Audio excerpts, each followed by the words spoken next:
நிறைய இடத்துல நாம் இந்த வார்த்தை யூஸ் பண்ணுவோம். போக போக, காலப்போக்குல, அதாவது டைம் போக போகன்னு சொல்லுவோம் பார்த்தீங்களா?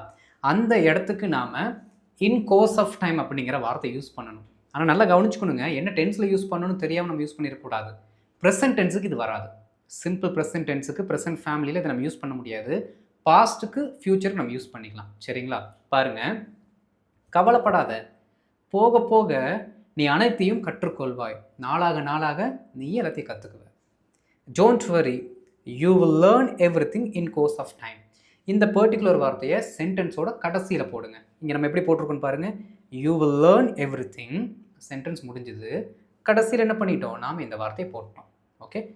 Don't worry. You will learn everything in course of time. போக போக அவனே தன்னை திருத்திக் கொண்டான். பாஸ்ட்ல இருக்கு. பாஸ்ட்ல போக போக அவர் என்ன பண்ணிட்டாரு? மாறிட்டாரு. தன்னை தானே திருத்திக் கொண்டார் அப்படின்னு நம்ம சொல்றோம். He changed himself in course of time.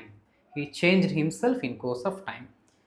போக போக உனக்கு ஊதிய உயர்வு கொடுப்பார்கள். அந்த கம்பெனி நல்ல கம்பெனி தான். அங்கே போய் வேலை செய். போக போக நாளாக நாளாக அவங்களே உனக்கு இன்க்ரிமெண்ட் கொடுப்பாங்க. இதை எப்படி இங்கிலீஷில் சொல்லலாம்னு காமெண்ட்டில் போட்டுருங்க.